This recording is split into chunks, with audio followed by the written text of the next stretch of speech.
নমস্কার বন্ধুরা, জ্যোতিষ ভবন ইন্ডিয়া চ্যানেলে আপনাদের স্বাগত জানাই। প্রতি মাসের মতো এবারেও নিয়ে এসেছি আমাদের মান্থলি রাশিফল ভিডিও প্রতিটি রাশির জন্য। আজ এই ভিডিওতে আমরা আলোচনা করব কুম্ভ রাশি নিয়ে। ভিডিও শেষে রয়েছে কুম্ভ রাশির জাতক জাতিকাদের জন্য বিশেষ প্রতিকার, তাই ভিডিওটি শেষ পর্যন্ত দেখুন এবং আপনার রাশি অনুযায়ী প্রত্যেক মাসের রাশিফল ও বিভিন্ন জ্যোতিষ রিলেটেড ভিডিও পেতে আমাদের চ্যানেলটি সাবস্ক্রাইব করুন। চলুন জেনে নিই কুম্ভ রাশির জাতক জাতিকাদের জুলাই 2025 কেমন যাবে। জুলাই 2025 কুম্ভ রাশি মাসের মূল চালচিত্র।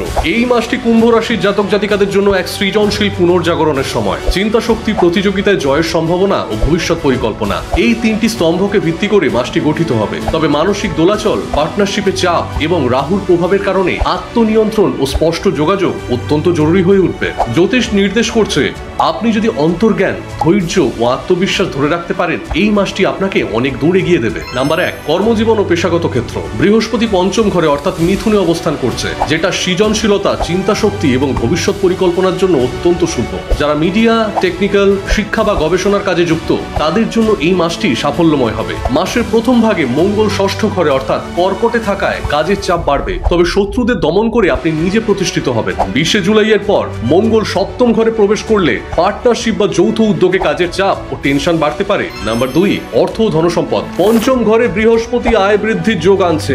বিশেষত যারা সৃজনশীল কাজ বা লেখালেখির সঙ্গে যুক্ত, তাদের আয় বাড়তে পারে। শুক্র ষষ্ঠ ঘরে অর্থাৎ কর্কটে থাকায় কিছু অপ্রত্যাশিত খরচও হতে পারে, যেমন চিকিৎসা বা পরিবারের জন্য। 20 জুলাইয়ের পর মঙ্গল সপ্তম ঘরে চলে গেলে ব্যবসায়িক লেনদেন বা দাম্পত্য ব্যয়ে সতর্ক থাকা দরকার। 27 জুলাই অমাবস্যায় অর্থ সংক্রান্ত বড় সিদ্ধান্ত এড়িয়ে চলুন। নাম্বার 3, সম্পর্ক ও পারিবারিক জীবন। শুক্র ষষ্ঠ ঘরে থাকায় মাসের শুরুতে দাম্পত্য জীবনে টানাপোড়েন বা মানসিক দূরত্ব দেখা দিতে পারে। 22 জুলাইয়ের পর শুক্র সপ্তম ঘরে গেলে সম্পর্কের মধ্যে উষ্ণতা ও সমঝোতা বাড়বে। বিবাহযোগ্যদের জন্য সময়টি শুভ, তবে পছন্দের সিদ্ধান্তে পরিবারে মতবিরোধ হতে পারে।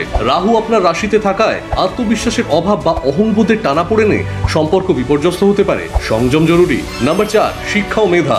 বৃহস্পতি পঞ্চম ঘরে থাকলে শিক্ষার্থীদের জন্য মাসটি শুভ। যারা উচ্চশিক্ষা, গবেষণা, প্রতিযোগিতামূলক পরীক্ষা বা সৃজনশীল বিষয়ের সঙ্গে যুক্ত, তারা সুফল পাবেন। মঙ্গল ষষ্ঠ ঘরে থাকায় প্রতিযোগিতায় জয়লাভের সম্ভাবনা উজ্জ্বল। 20 জুলাইয়ের পর মঙ্গল সপ্তম ঘরে গেলে পড়াশোনায় একাগ্রতা কিছুটা কমতে পারে। গ্রুপ স্টাডির চেয়ে নিজস্ব সময় বেশি কাজে আসবে। 9 জুলাই গুরু পূর্ণিমা শিক্ষার ক্ষেত্রে আশীর্বাদ স্বরূপ দিন। নাম্বার 5, স্বাস্থ্য ও মানসিক অবস্থা।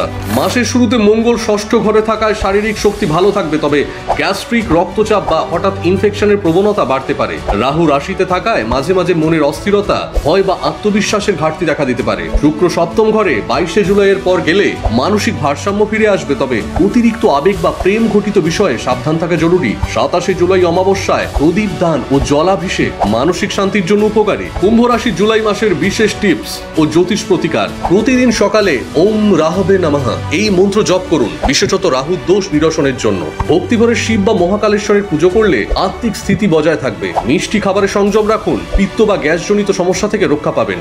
9 ও 27 জুলাইয়ের দিনে শিব পুজো, প্রদীপ দান অত্যন্ত ফলদায়ক। উপসংহার: জুলাই 2025 কুম্ভ রাশি জাতক জাতিকাদের জন্য সৃজনশীলতা, প্রতিযোগিতায় জয় ও নিজস্ব অবস্থান প্রতিষ্ঠার সময়। তবে মানসিক দোলাচল ও সম্পর্কগত স্পর্শকাতরতা থেকে বেরিয়ে আসতে চাইলে আত্মবিশ্বাস, ধৈর্য ও অন্তর্জ্ঞান দরকার। আপনি যদি চান এমন আরো রাশিফল, টোটকা ও জ্যোতিষ পরামর্শ পেতে, তাহলে চ্যানেলটি সাবস্ক্রাইব করতে ভুলবেন না। লাইক দিন, শেয়ার করুন এবং কমেন্টে জানান কেমন লাগলো আজকের রাশিফল। ধন্যবাদ। আবার দেখা হবে পরবর্তী রাশির ভিডিওতে।